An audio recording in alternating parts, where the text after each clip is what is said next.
मित्रों नमस्कार। आपका बहुत बहुत स्वागत है।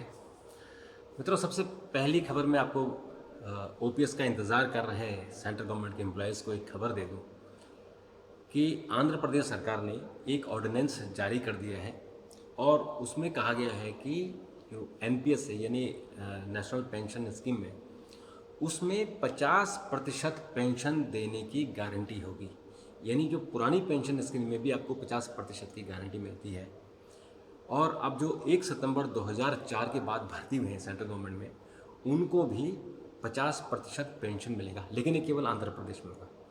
जो राजस्थान है, हरियाणा है, पंजाब है, आपका तेलंगाना है, इनमें पहले ही मिल चुकी है। आपका तमिलनाडु है, इनमें इन राज्य सरकारों ने पुरानी पेंशन स्कीम लागू कर दी है, लेकिन सेंट्रल गवर्नमेंट ने अभी नहीं की है। सेंट्रल गवर्नमेंट ने भी एक प्रपोजल है सेंट्रल गवर्नमेंट के पास, जो वित्त सचिव की अध्यक्षता में एक कमेटी बनी थी। उस कमेटी ने 45% आखिरी वेतनमान का पेंशन देने के लिए रिकमेंड किया है, तो उसको सरकार को अभी मानना है। और मुझे लगता है कि सरकार पर बहुत ज़बरदस्त दबाव पड़ गया है, सरकार से मानेगी और आपको 45% तक मिनिमम पेंशन देगी। लेकिन उसमें जो आपका हिस्सा होगा वो 10% रहेगा। और ऐसे ही जो आंध्र प्रदेश ने किया है, उन्होंने भी आपके हिस्सा का जो 10% है जो आपके वेतन से कटेगा, जो उन आंध्र प्रदेश के सरकारी कर्मचारियों के, और बाकी जो गारंटी होगी यानी टॉपअप जो होगा वो राज्य सरकार देगी। जैसे कि 10% सेंट्रल गवर्नमेंट का जो एम्प्लॉयज़ हैं उनका कटता है, स्टेट गवर्नमेंट का भी जो न्यू पेंशन स्कीम के तहत है 10%, 14% सरकार अपनी तरफ से देती है और इस अमाउंट को शेयर मार्केट में लगाती है और वहाँ से रिटर्न आता है। तो कुल मिलाकर ऐसा एक अनुमान है कि 30 से 35% रिटर्न आएगा। लेकिन वो कब पता लगेगा? 2030 के बाद, जब 2004 के लोग जब रिटायर होंगे वो 2030 के बाद होंगे, तब पता लगेगा कि एक्चुअल अमाउंट कितना बन रहा है।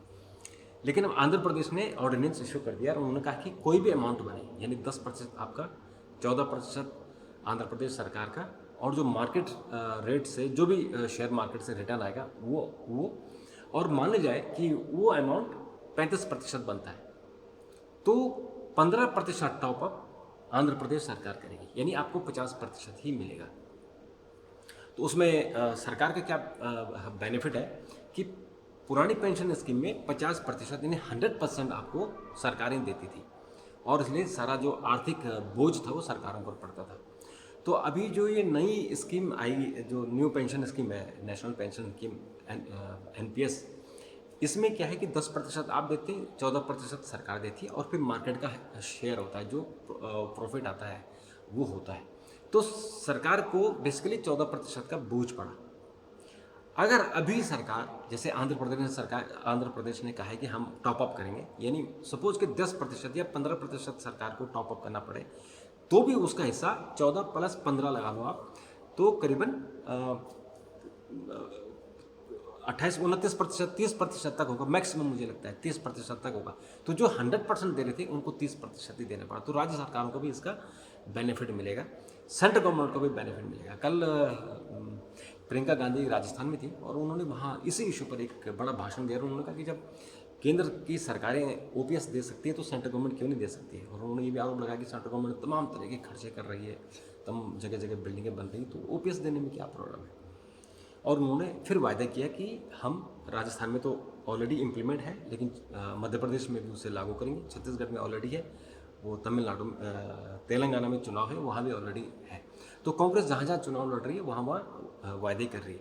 तो आपके लिए इसलिए ये इम्पोर्टेंट खबर है कि जो केंद्र सरकार के पास प्रपोजल गया है वित्त सचिव की अध्यक्षता वाली कमेटी का, कि आप 45% तक पेंशन आप दीजिए, उसको मुझे लगता है कि अब सीरियसली सेंट्रल गवर्नमेंट सोचेगी। और मुझे लगता है कि अभी इन चुनाव के बाद या इस बीच में भी कभी भी ये डिसीजन आ सकता है कि आपको 45% तक पेंशन मिलेगा, लेकिन वो न्यू पेंशन स्कीम में होगा, नेशनल पेंशन स्कीम होगा, ओपीएस नहीं होगा।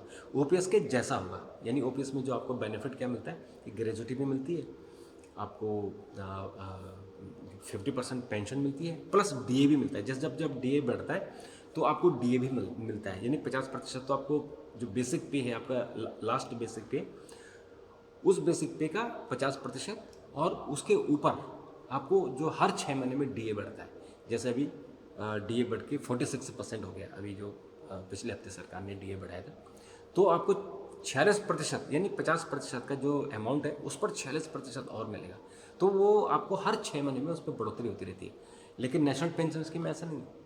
नेशनल पेंशन स्कीम में जितना अमाउंट आपका होगा, यानी 10% के हिसाब से जो आपने जमा किया, 14% के हिसाब से जो सरकार ने जमा किया, और जो मार्केट से रिटर्न आया वो टोटल अमाउंट, उस अमाउंट को जोड़कर उसमें आपको डिवाइड कर दिया जाएगा कि ये इसमें आप इसमें रिटर्न कितना लेते हैं, जो बचेगा उसका आप पेंशन बनेगी। तो अमाउंट बहुत ज़्यादा नहीं बनेगा।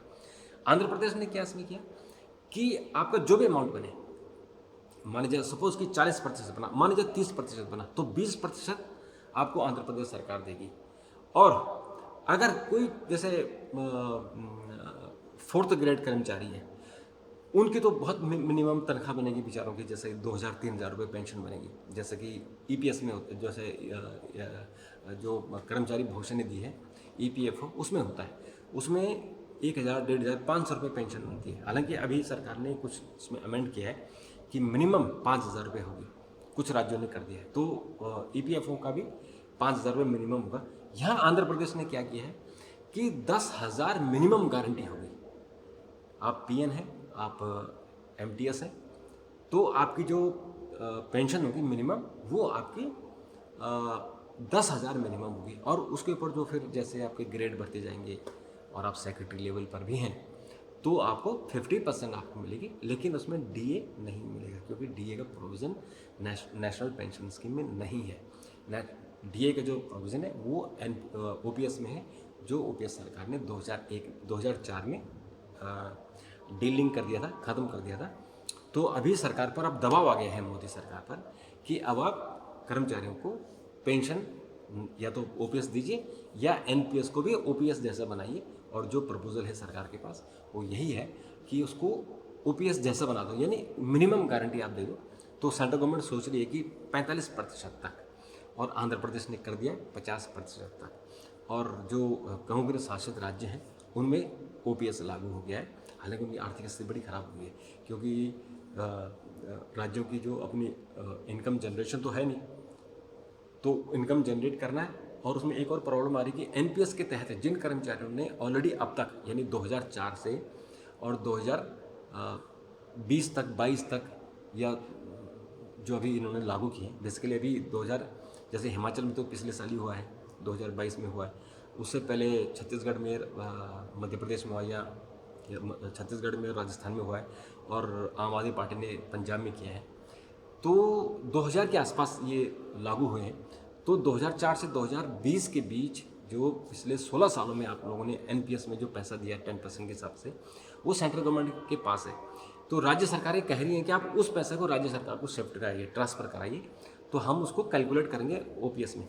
लेकिन सेंट्रल गवर्नमेंट वो पैसा नहीं देगी। सेंट्रल गवर्नमेंट ने कहा कि हम इस पैसा कब देंगे, जब आप 60 साल के हो जाएंगे, यानी आप रिटायर हो जाएंगे। तो ये भी एक इशू आ रहा है, उस इशू को कैसे भी सॉल्व करते हैं लोग पता नहीं है।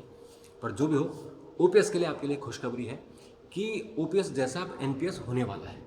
और जो राज्य सरकारों ने दबाव डाला है, इन 4 राज्यों ने, जो 5 राज्यों में चुनाव हो रहे हैं, इनके कारण सरकार पर दबाव पड़ा है।